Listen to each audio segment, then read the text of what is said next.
All right, I want to give you an update on the incident that happened or began this morning around 4:50 a.m. when officers responded to the 3200 block of East Madison Street regarding a domestic violence situation. As we stated before, a female came out of the house running toward the officers with a gunshot wound. We've since learned that she had a gunshot wound to the lower back. Officers began to give her aid, at which time the suspect came out of the residence and fired upon the officer. One officer returned fire while the other two officers continued to give aid and was able to transport the victim, in this case, to an area hospital. She's currently in stable condition. Minutes ago, officers from our SWAT team and other surrounding agencies entered the residence where they found the suspect deceased in a bedroom area. It is unclear if he's deceased from a self-inflicted gunshot wound or if he was wounded in an exchange of gunfire with our police officers. Our FIT team is here doing the investigation, and we will let the medical examiner give us the cause and manner of death. What we know about the suspect is that he's a white male with the age of 53 with an extensive criminal history, which includes a conviction for a double homicide that occurred in the city of Seattle. He since served his time and was out. We do not have any recorded contact with him in the past couple of years. However, he does have a very, very violent past and a very violent history. As you saw behind me, this was an ongoing, ever-evolving situation. We tried several times to negotiate with him. Some of our partner and agencies had a drone trying to determine whether we could see or communicate with him. We know that he fired his weapon at that particular drone. We know that he was very upset. We know that he was throwing furniture and moving about the residence, which is why we decided that we would negotiate with him and not breach the entirety of it until we determine what happened. And so we had no contact with him for about an hour. And so officers developed a plan to use our robots, some of our robots and some of the robots from our partner and agencies to move the obstructions that he had placed. We know that once we got in, we were able to see him unresponsive. He was not moving. We then breached with an incendiary device, explosive device. He didn't move, and so we then went in and determined that he was deceased. Again, we do not know if it was from a self-inflicted gunshot wound or from the exchange of gunfire with our officers. But what we do know is that we had two situations going on at the same time. One here and one at Pritchard Beach. And they both involved or began with a domestic violence incident. And in both cases, officers showed up and saved two lives.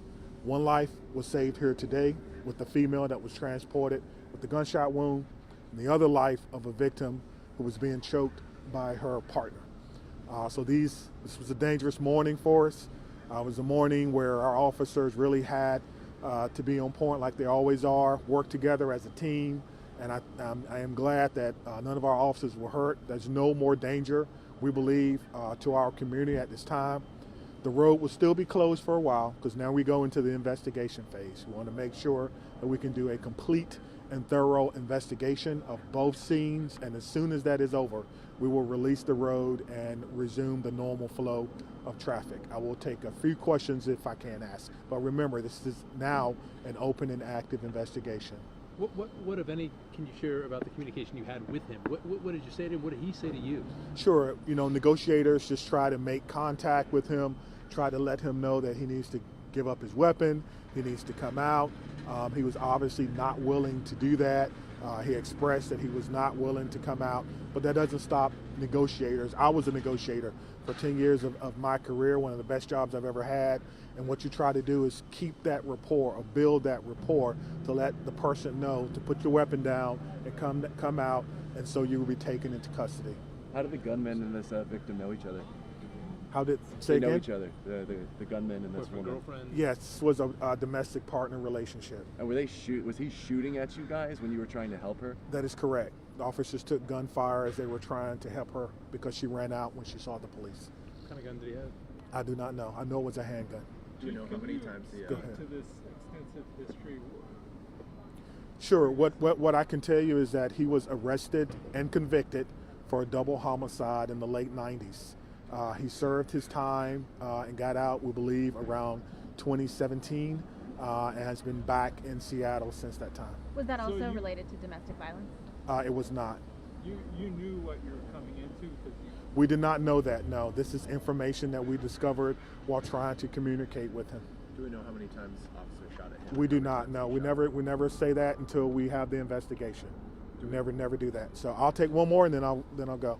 How dangerous was the situation? I mean, he's firing This in the is air, this he's is a firing at situ. officers. This is probably one of the most dangerous things that we do is go to domestic violence incidents. People have their emotions heightened, and then to get here and then to encounter someone who's running out, who has been shot, so you know there's a weapon involved, and then as you're trying to give her help, you're trying to do what we do, which is try to save lives, give medical attention first, you begin to take gunfire. And so although this situation was ever evolving, I do believe that the officers saved 2 lives today, 1 life here and 1 life in Pritchard Beach. And so I want to thank all the officers from surrounding agencies, our fire, our EMS, anyone behind me, too numerous to name, that came together to make sure that we could do what we do, which is try to bring this to some resolution and return this amazing community, this amazing neighborhood back to safety. Again, 2 lives saved today by the actions of our police officers. Thank you. What's this guy's name?